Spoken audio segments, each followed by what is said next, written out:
Bien, hermanos, vamos a ir a la palabra del Señor. En esta oportunidad les voy a pedir que abran sus Biblias en el libro de Éxodo, el segundo libro de Moisés, un libro muy conocido, muy querido también, muy extraordinario, que relata principalmente la salida de Egipto del pueblo de Israel. Vamos a leer en el capítulo 16 los versículos 1 al 5. Éxodo 16, versículos 1 al 5, y posterior a la lectura les voy a pedir que me acompañen en un momento de oración a nuestro Señor. Dice así la palabra del Señor. Partió luego de Elim toda la congregación de los hijos de Israel y vino al desierto de Sin, que está entre Elim y Sinaí, a los 15 días del segundo mes después que salieron de la tierra de Egipto. Y toda la congregación de los hijos de Israel murmuró contra Moisés y Aarón en el desierto. Y les decían los hijos de Israel: ojalá hubiéramos muerto por mano de Jehová en la tierra de Egipto, cuando nos sentábamos a las ollas de carne, cuando comíamos pan hasta saciarnos, pues nos habéis sacado a este desierto para matar de hambre a toda esta multitud. Y Jehová dijo a Moisés: he aquí, yo os haré llover pan del cielo, y el pueblo saldrá y recogerá diariamente la porción de un día, para que yo lo pruebe si anda en mi ley o no. Mas en el sexto día prepararán para guardar el doble de lo que suelen recoger cada día. Padre, te damos muchas gracias, Señor, por tu palabra. Queremos rogar en esta hora, Señor, que tú nos ayudes, Señor, a poder meditar en tu palabra, Señor. Gracias porque tu palabra, Señor, saca lo que hay en nuestro corazón. Y no solo nos revela quiénes somos nosotros, sino también nos revela quién eres tú, Señor. Donde encontramos aliento, donde encontramos descanso, donde encontramos ánimo también para nuestras almas. Y te damos gracias por eso, Señor. Rogamos que tu Santo Espíritu obre conforme a su voluntad en cada uno de nosotros en esta hora y que tu nombre sea exaltado, Señor. Lo pedimos en el nombre de Jesús. Amén. Las quejas y murmuraciones del pueblo de Israel son un tema recurrente en las narraciones del Éxodo. De hecho, muchos estudiosos o comentaristas describen al pueblo de Israel como un pueblo quejumbroso e incrédulo. Y a veces nosotros cuando leemos acerca de estas cosas podemos pensar que cómo ellos pudieron actuar de esta manera si vieron cosas tan extraordinarias y poderosas de la mano de Dios. Y nosotros nos asombramos a causa de sus murmuraciones y de su incredulidad. Sin embargo, la queja no es algo exclusivo del pueblo de Israel. Si nosotros miramos a nuestro propio corazón y nos examinamos a la luz de las Escrituras, nos vamos a dar cuenta de que no somos muy diferentes a ellos.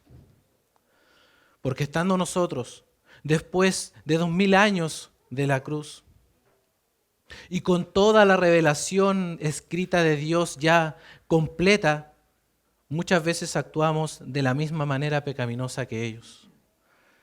Por lo tanto, nosotros somos más responsables en un sentido que ellos porque tenemos más luz al respecto, es decir, tenemos más revelación, por lo tanto, más responsabilidad. Alguien describió la queja de la siguiente forma: la queja es la voz de un corazón descontento.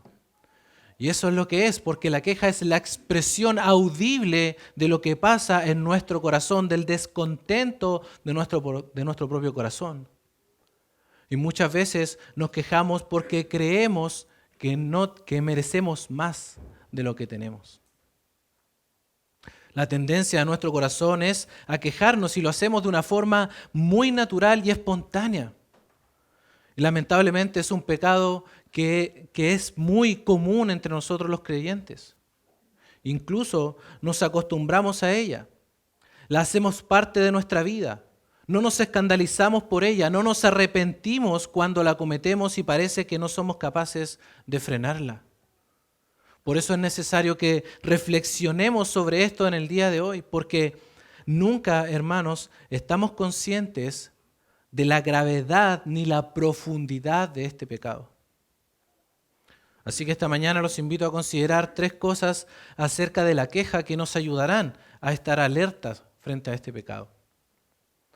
En primer lugar, vamos a considerar el escenario de la queja en los versículos 1 al 2. En segundo lugar, consideraremos la profundidad de la queja en el versículo 3.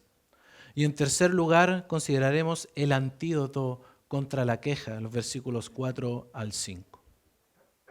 Vamos entonces a lo primero. Consideremos el escenario de la queja, versículos 1 al 2. Partió luego de Elim toda la congregación de los hijos de Israel y vino al desierto de Sin, que está entre Elim y Sinaí, a los 15 días del segundo mes después que salieron de la tierra de Egipto. Y toda la congregación de Israel, de los hijos de Israel, murmuró contra Moisés y Aarón en el desierto. Notemos, hermanos, que hay un énfasis en el lugar en donde ocurre la murmuración, en el desierto. El pueblo de Israel no murmuró en la comodidad, ¿cierto?, de su hogar, por decirlo de una manera, sino que murmuró en el desierto. Nosotros podríamos pensar de alguna manera que entendemos en cierta medida su queja, porque ¿qué encontramos en el desierto? Nada. Y evidentemente el desierto no puede proveer el agua y alimentos necesarios para sostener a cerca de 2 millones de personas. Sin embargo, ellos estaban viendo todo desde una perspectiva terrenal, una mirada desde la tierra, por decirlo así. Ellos estaban viendo de esta manera la prueba que estaban enfrentando. Y ante esta prueba y las dificultades del desierto, se olvidaron muy pronto del Dios que los había liberado de la esclavitud de Egipto. Porque ¿qué dice el versículo 1 al final?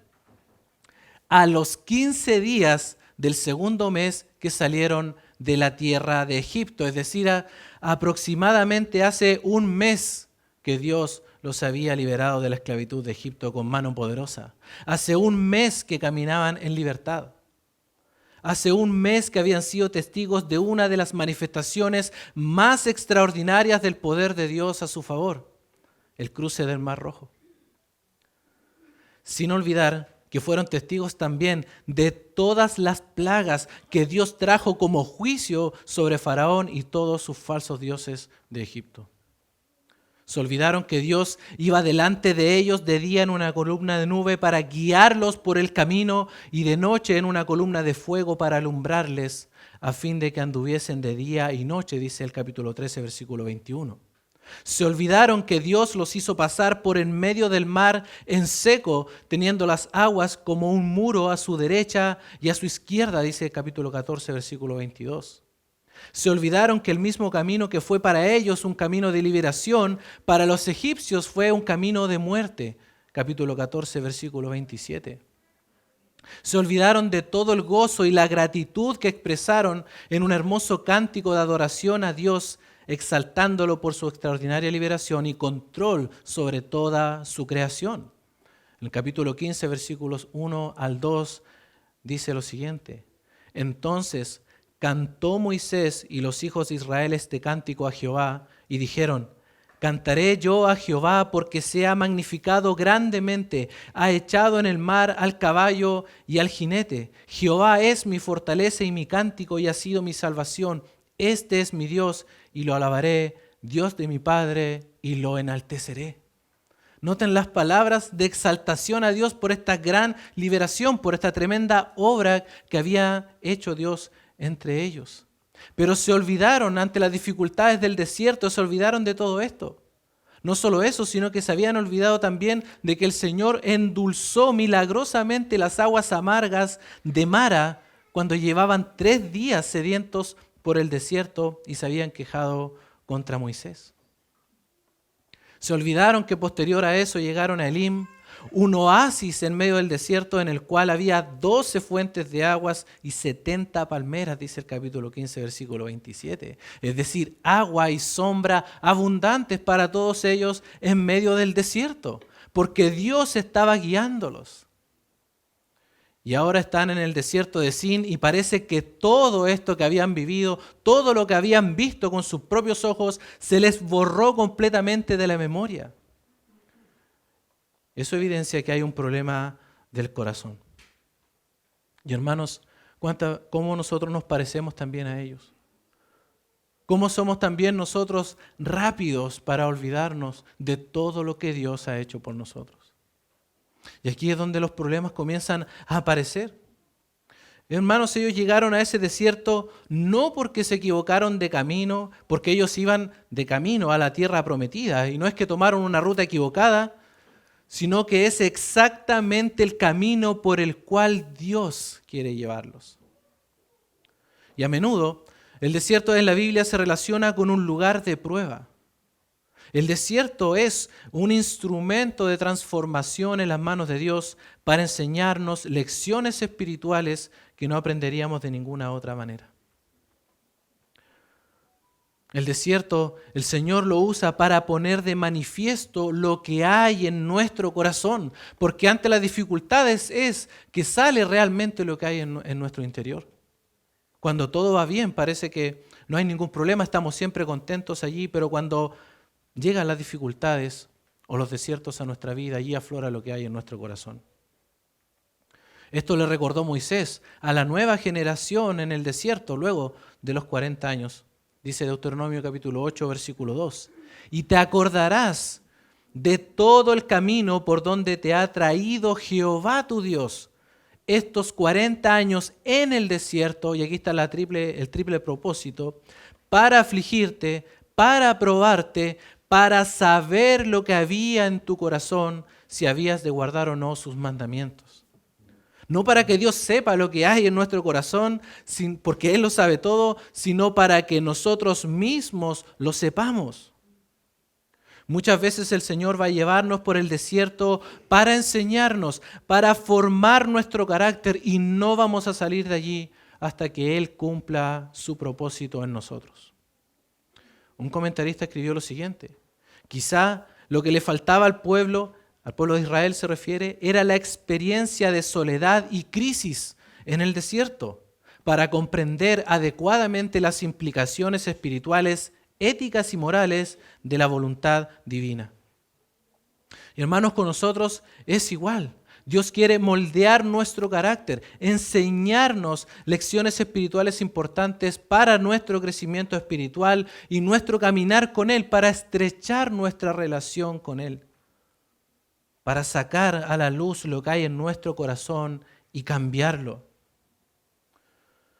Muchas veces son las pruebas o la aflicción el instrumento escogido por Dios para cumplir ese propósito en nosotros.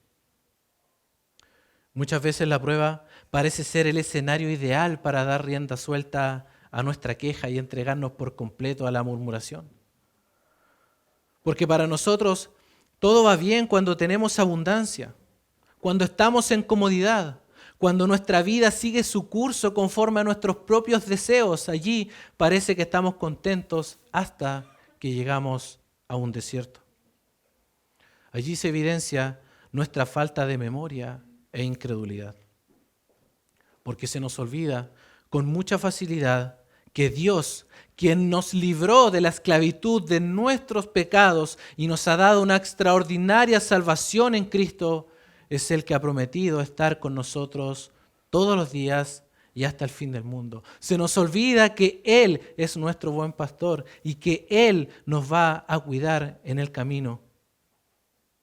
El Señor no solo nos lleva por el desierto, sino que nos acompaña en Él. Y eso es lo que el pueblo de Israel no podía ver, porque no lo estaban viendo desde la perspectiva de Dios, sino de una perspectiva terrenal. Y hermanos, ¿qué pasa cuando atravesamos un desierto en nuestra vida? ¿Qué pasa en nuestro corazón cuando el Señor decide llevarnos por el desierto? ¿Cuál es nuestra reacción? Porque al parecer tenemos solo dos formas de reaccionar. Una es inclinar nuestros rostros en oración al Señor, encomendarnos en ese tiempo, o entregarnos a la queja y la murmuración. Y el problema, mis hermanos, es que nunca estamos conscientes de la profundidad de este pecado. Nunca estamos conscientes o no nos damos cuenta de cuán bajo podemos llegar si nos dejamos llevar por la queja. Y esto nos lleva a lo segundo, la profundidad de la queja. el versículo 3. Y les decían los hijos de Israel: ojalá nos hubiéramos muerto por mano de Jehová en la tierra de Egipto, cuando nos sentábamos a las ollas de carne, cuando comíamos pan hasta saciarnos, pues nos habéis sacado a este desierto para matar de hambre a toda esta multitud. Toda esta queja parece indicar que el problema era grave, que ya no tenían alimentos y que pronto se acercaría su muerte por inanición. Al enfrentarse a las dificultades, a esta prueba en el desierto, el pueblo de Israel, olvidando todo lo que habían visto, se entregaron a la murmuración.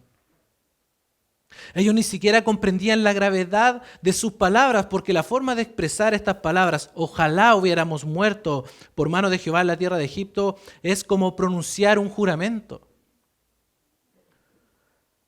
La queja había cegado su entendimiento. No podían ver con claridad lo que significó que el Dios Todopoderoso haya cumplido su promesa de sacarlos con mano poderosa de Egipto.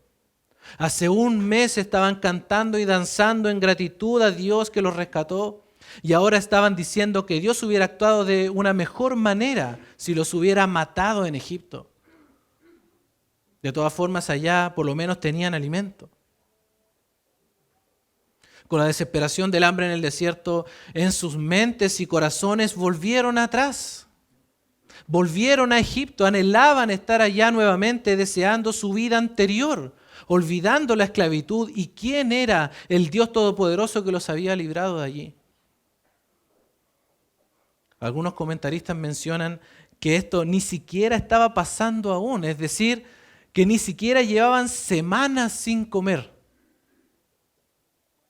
No es que llevaban semanas sin tener nada para satisfacer su necesidad esencial de alimentarse.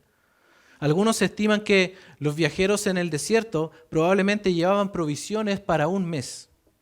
Si esto es así, las provisiones entonces que habían traído de Egipto aún no se les acababan. El libro de Éxodo también, en el capítulo 12, versículo 38, nos dice que cuando ellos salieron con ovejas y muchísimo ganado. Así que estaban empezando a acabárseles las provisiones. Ni siquiera estaba ocurriendo, ni siquiera estaban pasando hambre aún. Se olvidaron ellos muy pronto de todo el sufrimiento, de la esclavitud, de los maltratos, los azotes, la dura servidumbre y la explotación que sufrían en la tierra de Egipto. El pueblo de Israel recordaba solo lo que les convenía. Y ojo con esto, queridos hermanos, porque esa es una característica de un murmurador. El murmurador recuerda solo lo que le conviene para aferrarse a eso y darle rienda suelta a su murmuración. Porque simplemente en eso encuentra una oportunidad para quejarse. Encuentra una ocasión para murmurar. Nunca ven el panorama completo, sino solo una parte. Y por supuesto la parte que les conviene. Y eso es lo que estaba haciendo el pueblo de Israel. Cuando nos sentábamos a las ollas de carne, dicen ellos, el sentido de esta frase, mis hermanos, sería algo como cuando teníamos carne como para llenar un montón de ollas.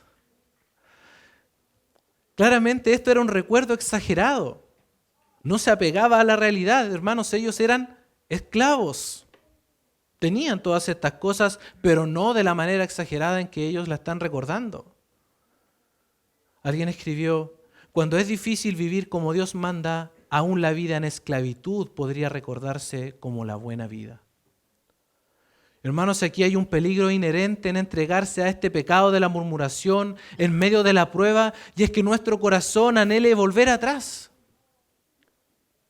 Cuando tenemos la vista muy corta y nos olvidamos de quién es Dios, podemos caer en el peligro de querer volver atrás, a desear aquella vida que teníamos antes, esa vana manera de vivir, como dice el apóstol Pedro. En esa vida no teníamos tantas luchas que enfrentar como hoy, porque simplemente nadábamos a favor de la corriente de este mundo, o mejor dicho, éramos arrastrados por la corriente de este mundo. Vivíamos para nuestros propios deseos y anhelos. La queja engrandece lo que está en el pasado y desprecia lo que está en el presente, escribió también alguien. Y hermanos, ¿qué puede ser mejor que la vida que hoy tenemos en Cristo? ¿Qué puede ser mejor, hermanos, que haber sido librados de la esclavitud de nuestros pecados? ¿Qué puede ser mejor que nuestros pecados hayan sido perdonados? ¿Qué vida puede ser mejor que la que Dios nos ha dado en Cristo? ¿Por qué nosotros querríamos volver atrás? Todas las dificultades que enfrentemos en este mundo valen la pena porque sabemos que estamos siguiendo el mismo camino que siguió nuestro Señor. El pueblo de Israel prefería morir en Egipto que enfrentar esta prueba en el desierto. Mejor hubiéramos muerto con el estómago lleno, pensaban ellos, en Egipto, que de hambre en este desierto. Eso es lo que pensaban. Sigue diciendo el versículo 3, pues nos habéis sacado a este desierto para matar de hambre a toda esta multitud. Noten la profundidad de la queja, mis hermanos. Empiezan a desear su vida pasada y ahora comienzan a cuestionar los propósitos. Y aquí vamos a ver que no son los propósitos de Moisés ni Aarón, sino comienzan a cuestionar los propósitos de Dios. Comienzan a cuestionar la integridad de Dios. Comienzan a cuestionar la bondad de Dios. Ellos iban rumbo a la tierra que fluye leche y miel y ahora se encontraron con esta escasez de recursos en el desierto, culpando a Moisés y a Aarón de haberse puesto de acuerdo para crear un plan malvado para matarlos de hambre en el desierto. Un plan que fue obrado por la mano poderosa de Dios, en el que Dios hizo diferencia entre su pueblo y los egipcios en cada una de las plagas y en la muerte de los primogénitos. También en el cruce sobrenatural por el medio del Mar Rojo en seco, la provisión de las aguas en Mara, ¿y todo para qué? Para finalmente llevarlos al desierto, abandonarlos y dejarlos morir de hambre. Así estaba pensando el pueblo de Israel, así de absurdo, hermanos, se escucha la acusación sin fundamento que les estaban haciendo a Moisés y a Aarón. Así de absurdo, queridos hermanos, suena la queja cuando se da rienda suelta por un descontento y por una acusación sin fundamento. Y hermanos, nuevamente, ojo con esto, porque otra característica de un murmurador es que es un experto en cuestionar y acusar a los demás sin fundamento alguno. Notemos, hermanos, que los hijos de Israel acusaron a Moisés y a Aarón de haberlos sacado al desierto para matarlos de hambre. Es una acusación grave. La queja, queridos hermanos, ciega nuestro entendimiento. Nos deja ver las cosas con claridad y cuestiona los propósitos de Dios. Moisés y Aarón son el liderazgo establecido por Dios. Así que las quejas no son contra ellos, sino contra Dios mismo. Note por un momento el versículo 8 de este capítulo 16. Dice, porque Jehová ha oído vuestras murmuraciones con que habéis murmurado contra Él, porque nosotros, ¿qué somos? Vuestras murmuraciones no son contra nosotros, sino contra Jehová. El pueblo de Israel estaba cuestionando la integridad de Dios. Estaba cuestionando la bondad de Dios, porque no fueron Moisés y Aarón quienes los sacaron de Egipto y los llevaron hasta el desierto, sino Dios. Por lo tanto, el pueblo de Israel estaba acusando a Dios de que sus intenciones de haberlos sacado de Egipto no eran para llevarlos a la tierra que fluye leche y miel, sino para matarlos de hambre en el desierto. Un plan malvado y algo totalmente contrario a las intenciones de Dios, totalmente contrario al carácter y la bondad de Dios. Hermanos, esto es tan propio de nosotros, de nuestra condición caída. ¿Recuerdan a Adán en Edén? La mujer que me diste por compañera me dio del árbol y yo comí, en Génesis capítulo 3, versículo 12. La mujer que me diste por compañera. Aparentemente Adán está culpando aquí a su mujer, responsabilizando a su mujer de lo que él hizo, de su propio pecado. Pero el que le había dado esa mujer a Adán fue Dios. En otras palabras, Adán está culpando a Dios de lo que él hizo. Tú me diste esa mujer, Dios. De aquí es lo mismo. Cuando nos quejamos y murmuramos, hermanos, no lo estamos haciendo contra las personas, sino que nos estamos quejando contra Dios. Si nos quejamos de nuestros trabajos, nos estamos quejando de Dios, porque ¿quién nos da el trabajo? Dios nos da el trabajo. Si nos quejamos de nuestras esposas, ¿de quién nos estamos quejando? De Dios. Si usted se queja de su esposo, por la razón que sea, se está quejando contra Dios, porque Dios le dio ese esposo.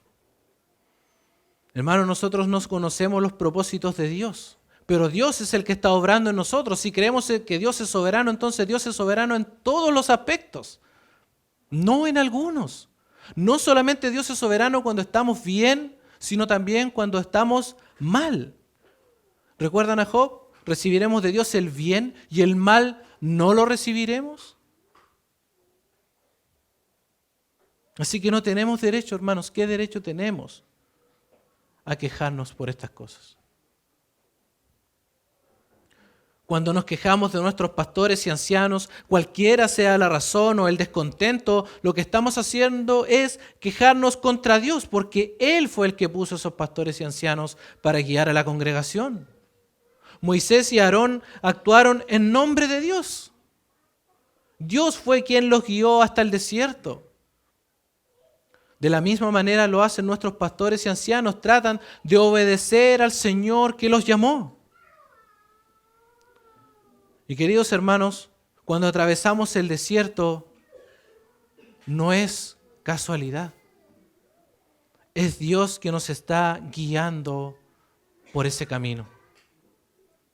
Así que quejarnos en el desierto es quejarnos contra Dios. Dios, hermanos, escucha todas nuestras murmuraciones. Note por favor versículo 7. Él ha oído vuestras murmuraciones. Versículo 8, porque Jehová ha oído vuestras murmuraciones. Versículo 9, porque Él ha oído vuestras murmuraciones. Versículo 12, ahora Dios hablando, yo he oído las murmuraciones de los hijos de Israel. Hermanos, todo lo que decimos aquí Dios lo escucha. Todas nuestras palabras, todas nuestras quejas, todas nuestras murmuraciones llegan primeramente a oídos de Dios. Y no importa que estemos hablando de otra persona que no está presente, Dios lo está oyendo igual. Dios oye todas nuestras murmuraciones. Y quejarnos en el desierto es quejarnos contra Él, porque el Señor en su providencia puede y va a hacerlo, de acuerdo a sus propósitos, llevarnos por esos lugares del desierto para moldearnos, sin nosotros conocer sus propósitos. Pero sabemos una cosa, hermanos, Dios es bueno. Dios es bueno todo el tiempo y solo pueden venir cosas buenas de Él. Y muchas veces para nosotros no va a ser así, porque muchas veces pensamos como el pueblo de Israel, solamente vemos las cosas de una perspectiva terrenal. Pero Dios tiene sus planes y sus propósitos. Y quejarnos solo evidencia lo que hay en nuestro corazón. Hermanos, la murmuración es como una espiral descendente que nos hace descender más y más en nuestra vida cristiana, ciega nuestro entendimiento, pone una venda en los ojos de nuestra fe y finalmente nos lleva a cuestionar los propósitos de Dios. Es un pecado terrible. Esa es la profundidad de la queja. Pero hermanos, ante todo esto que hemos visto, que nos quejamos contra Dios de una manera terrible y profunda, hay una salida. Hay una salida. Hay un antídoto contra la queja. Y esta es la esperanza que tenemos. Como decíamos al principio, no solamente podemos observar nuestro corazón en las Escrituras, sino que también las Escrituras nos revelan el corazón de Dios. Y esto es como responde Dios ante la queja de su pueblo. El antídoto contra la queja, versículos 4 y 5. Y Jehová dijo a Moisés: he aquí, yo os haré llover pan del cielo. Y uno queda así como, ¿qué? ¿Leí bien el pasaje? Voy a leer nuevamente. Y Jehová dijo a Moisés: he aquí, yo os haré llover pan del cielo. Pero Señor, han murmurado contra ti, han cuestionado tu bondad y tu integridad, te han acusado injustamente de querer matarlos de hambre en el desierto y tú los vas a bendecir. Hermanos, si esto choca con nuestros pensamientos, choca inmediatamente con nuestro corazón, porque a veces nosotros nos creemos mejores que otros. Y a nosotros nos gustaría que el versículo dijera así: he aquí, yo haré descender fuego del cielo. ¿No es verdad? Por toda su incredulidad, por toda su queja, por todas las cosas que acusaron a Dios. Porque eso es lo que merecen, según nosotros. Sin embargo, Dios les da una disciplina totalmente diferente. El Señor los disciplina con una muestra extraordinaria de su misericordia y bondad para con su pueblo amado. Mis hermanos, muchas veces el Señor nos bendice sobremanera, de tal forma que quedamos abrumados por su bondad y misericordia, porque nos bendice a pesar de nuestras quejas, a pesar de que no hemos actuado correctamente, a pesar de que lo hemos ofendido, a pesar de que Él sabe todo de nosotros, hasta lo más íntimo de nuestro corazón y de nuestros pensamientos. Y aún así el Señor decide bendecirnos. Porque nuestro Dios es misericordioso y compasivo y altamente bondadoso. De hecho, Dios mismo se va a describir de esta forma más adelante en el capítulo 34, versículos 6 y 7 de este libro de Éxodo. Dice Éxodo 34, 6 y 7. Y pasando Jehová por delante de él, proclamó: Jehová, Jehová, fuerte, misericordioso y piadoso, tardo para la ira y grande en misericordia y verdad, que guarda misericordia a millares, que perdona la iniquidad, la rebelión y el pecado. Ese es nuestro Dios, ese es el carácter de nuestro Dios. Esto es como Dios mismo se describe a sí mismo. Y luego menciona también su justicia. Y que de ningún modo tendrá por inocente al malvado, que visita la iniquidad de los padres sobre los hijos y sobre los hijos de los hijos hasta la tercera y cuarta generación. Pero notan cómo se describe primeramente un Dios de misericordia. Y eso es lo que es nuestro Dios, es un Dios de misericordia. La frase, he aquí yo os haré llover pan del cielo, se puede traducir también, miren, yo estaré haciendo llover pan del cielo. Esto habla de una abundancia y constancia, no era solamente que les daría pan una vez, sino que Él les haría llover pan del cielo de una manera abundante. ¿Recuerdan al Señor Jesucristo cuando multiplicó los panes? Sobró.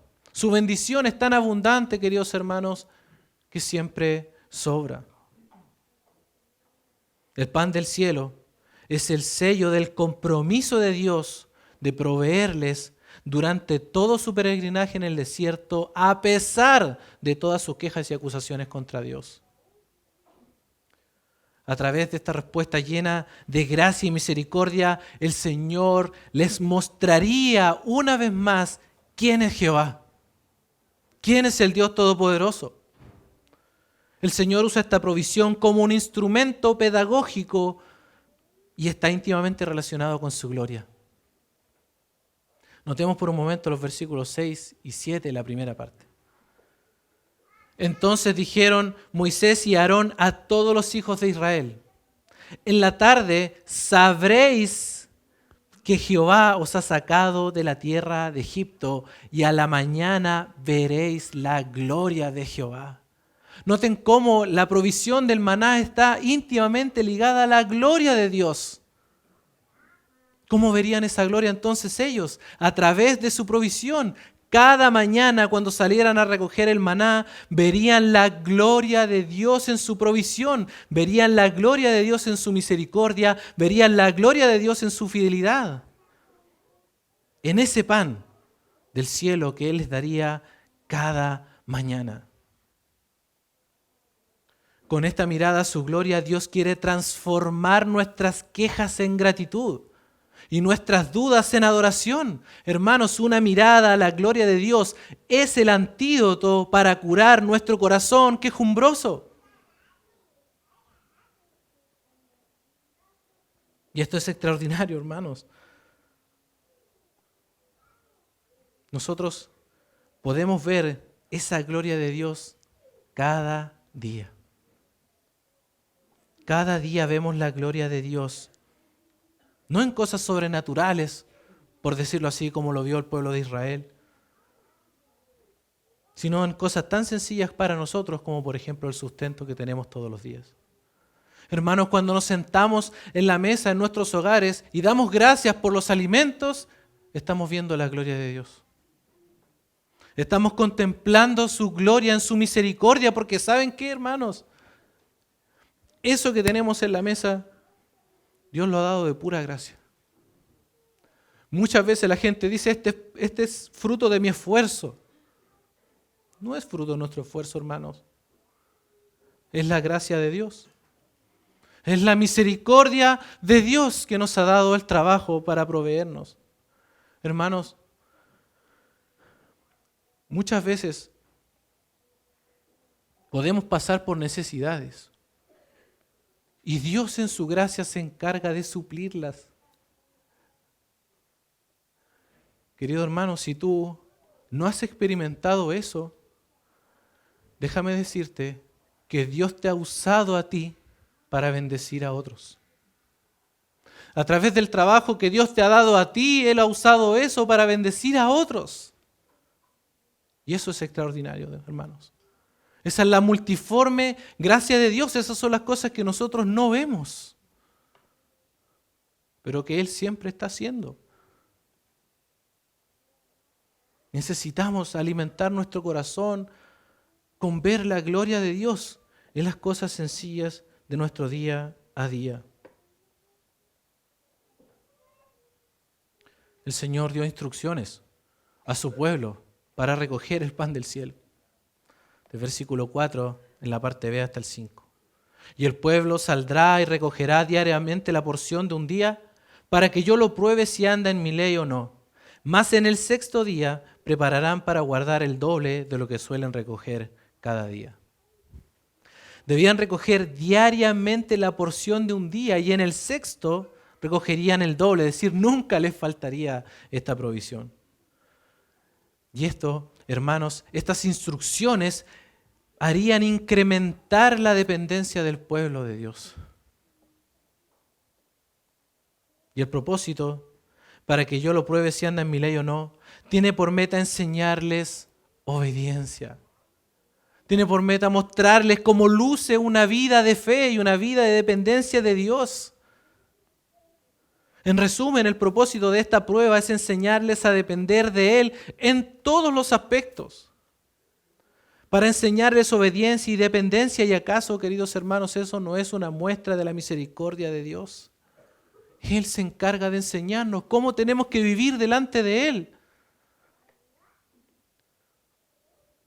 El pueblo de Israel debía aprender a depender de Dios y su provisión. Y por supuesto, hermanos, debían aprender a creer. Porque cada noche debían dormir con la esperanza de recibir el alimento al día siguiente. Cada día debían esperar en Dios. Cada día debían obedecer a Dios. Cada día debían creerle a Dios, hermanos. Y esta es una lección también extraordinaria para nosotros en el día de hoy. La fe, la confianza y la dependencia en Dios es algo de cada día. Es algo de cada día, independiente de la situación en la que nosotros nos estemos enfrentando. El problema, hermanos, es que aún somos muy autosuficientes. Vivimos como si todo dependiera de nosotros y como si todo fuera gracias a nosotros. Nos olvidamos muy pronto de que sin el Señor nada podemos hacer. Él es nuestro proveedor. Todo lo que tenemos lo hemos recibido por gracia. El Señor no quiere que olvidemos eso. Note por un momento el versículo 12 de este capítulo, por favor. Yo he oído las murmuraciones de los hijos de Israel. Háblales diciendo, al caer la tarde comeréis carne y por la mañana os saciaréis de pan. Y sabréis que yo soy Jehová, vuestro Dios. Hermanos, no nos olvidemos de quién es nuestro Dios, quién es aquel que nos ha rescatado, que nos ha dado la vida. Él quiere que recordemos quién es Él, el Todopoderoso. Él quiere que su pueblo dependa de Él. No es casualidad que el pueblo de Israel haya llegado a ese desierto, no es casualidad de que hayan visto escasez. El Señor los llevó providencialmente a ese desierto para enseñarles algo que no aprenderían de ninguna otra forma. Cito nuevamente Deuteronomio 8, capítulo 8, versículos 2 y 3. Y te acordarás de todo el camino por donde te ha traído Jehová tu Dios estos 40 años en el desierto para afligirte, para probarte, para saber lo que había en tu corazón, si habías de guardar o no sus mandamientos. Ahora escuche, y te afligió. ¿Quién lo hizo? Dios los afligió. Y te hizo tener hambre y te sustentó con maná. Te hizo tener hambre para sustentarte con maná. Comida que no conocías tú ni tus padres la habían conocido, para hacerte saber que no solo de pan vivirá el hombre, mas de todo lo que sale de la boca de Jehová vivirá el hombre. Hermanos, qué lección más extraordinaria.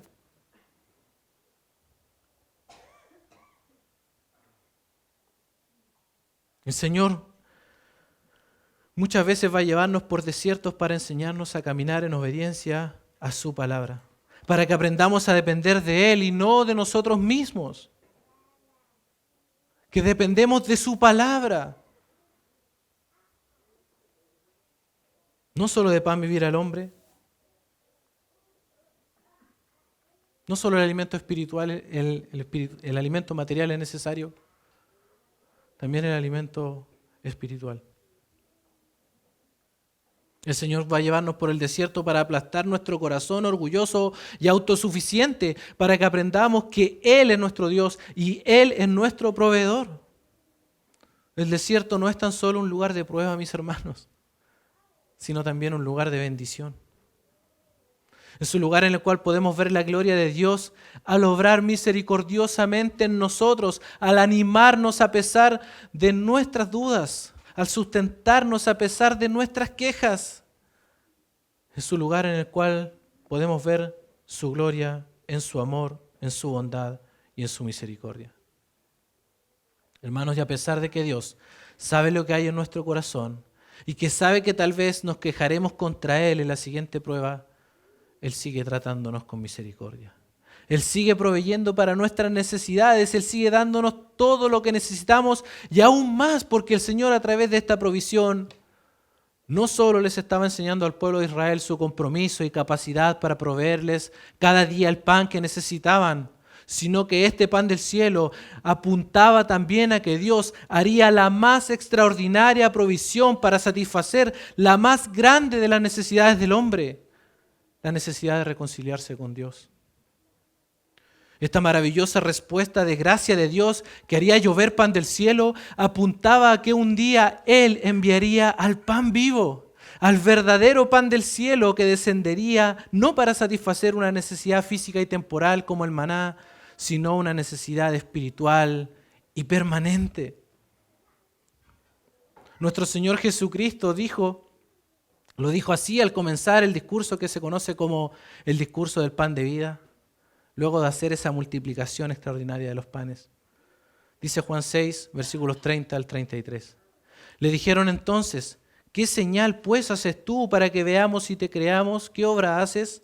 Nuestros padres comieron el maná en el desierto, como está escrito, pan del cielo les dio a comer. Y Jesús les dijo, de cierto os digo, no os dio Moisés el pan del cielo, mas mi Padre os da el verdadero pan del cielo, porque el pan de Dios es aquel que descendió del cielo y da vida al mundo. Versículo 35, Jesús les dijo, yo soy el pan de vida, el que a mí viene nunca tendrá hambre y el que en mí cree no tendrá sed jamás. Versículo 51, yo soy el pan vivo que descendió del cielo. Si alguno comiere de este pan, vivirá para siempre. Y el pan que yo os daré es mi carne, la cual yo daré por la vida del mundo. Versículo 58, este es el pan que descendió del cielo. No como vuestros padres comieron el maná y murieron, el que come de este pan vivirá eternamente. Hermano, nuestro Señor Jesucristo es la provisión que el Padre dio para satisfacer esa necesidad, para darnos vida eterna. Él vino a darnos perdón de pecados por medio de su muerte en su cruz. El Señor Jesucristo es el pan de vida porque Él tiene vida en sí mismo. Y todo aquel que cree en Él tiene vida eterna. Por eso, si estás aquí en el día de hoy y no te has arrepentido de tus pecados, corre a Jesucristo, come de este pan vivo. Hazlo hoy, confiesa tus pecados y al igual como lo hizo el pueblo de Israel en el desierto, extiende tus manos para recibir por gracia a aquel que descendió del cielo, para que seas librado de la esclavitud de tus pecados y puedas servir y adorar a tu Señor. Hazlo hoy. Hermanos, Jesucristo es la provisión que dio el Padre, no solo para salvarnos de la esclavitud de nuestros pecados y para darnos vida, para que andemos en sus caminos, para moldearnos a su imagen, sino también para sustentarnos por nuestro peregrinaje en el desierto de este mundo. Porque Jesucristo suple todas nuestras necesidades. Y Él lo hará conforme a su fidelidad hasta llevarnos al lugar que Él tiene preparado, hasta llevarnos a la ciudad celestial. Hermanos, toda provisión ha sido cubierta por nuestro Dios en Cristo de principio a fin. Jesucristo es la provisión más grande que ha dado el Padre a sus hijos para satisfacer todas nuestras necesidades mientras atravesamos el desierto de este mundo. Tenemos que mirarlo a Él, hermanos. No a las circunstancias, no entregarnos a la queja ni al descontento de nuestro corazón, mirar la gloria de Dios en la faz de Jesucristo todos los días en el espejo de la palabra, es lo que necesitamos para que nuestro corazón sea mudado, para que nuestro corazón quejumbroso se transforme en un corazón agradecido. Y queridos hermanos, si el Padre dio lo más valioso que tenía, es decir, a su propio Hijo, nuestro Señor Jesucristo, entonces, ¿cómo podemos dudar, desconfiar y quejarnos en medio de nuestras pruebas si Dios mismo es el que nos salvó y el que nos lleva por ese camino según sus propósitos? Y si Él está haciendo eso, Él entonces nos sostendrá. Escribió Pablo a los Romanos en el capítulo 8, versículo 32, el que no escatimó ni a su propio Hijo, sino que lo entregó por todos nosotros, ¿cómo no nos dará también con Él todas las cosas? Todas las cosas, queridos hermanos. ¿Cómo nos vamos a quejar entonces? ¿Cómo podríamos murmurar contra nuestro Dios misericordioso, que ha provisto el pan vivo para darnos vida? Muchas veces, hermanos, nos quejamos porque ponemos la mirada en las cosas que no tenemos y perdemos de vista lo que sí tenemos. Hermanos, y tenemos lo más extraordinario. Tenemos a Cristo, por gracia. Y cada día nosotros podemos ver la gloria de Dios a través de su provisión. Y no solo eso, sino aún más, vemos su gloria cada día cuando contemplamos a Cristo en su palabra. Una mirada a la gloria de Dios en la faz de Jesucristo es el antídoto para transformar nuestras quejas en gratitud, nuestro descontento en gozo y nuestra incredulidad en fe. Termino, hermanos, con las palabras del salmista en el Salmo 103, versículos 1 y 2. Bendice, alma mía, a Jehová, y bendiga todo mi ser su santo nombre. Bendice, alma mía, a Jehová, y no olvides ninguno de sus beneficios. Vamos a orar, hermanos. Padre, una vez más te damos muchas gracias, Señor, porque tu bondad, Señor, nos abruma. Sabemos, Señor, que no merecemos nada de ti, Señor.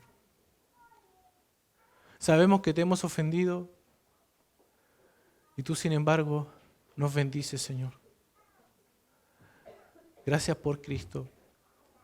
Gracias por ese pan vivo, Señor, que descendió del cielo para darnos vida. Gracias porque Él es el que nos sostiene.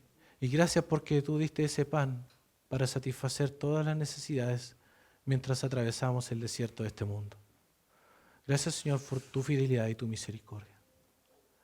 Te pido, Señor, por aquel que aún no te conoce, Señor, que tú sigues extendiendo tus brazos de misericordia para recibirle, Señor, a todo aquel que se acerca a ti, confesando sus pecados y arrepintiéndose de ellos y confesándote como Señor y Salvador. Gracias, Señor, porque todavía tú sigues haciendo eso, porque tú sigues siendo y siempre serás un Dios lleno de misericordia y de bondad. Gracias, Señor, por permitirnos conocerte y alabarte en esta hora. Lo agradecemos en nombre de Jesús. Amén.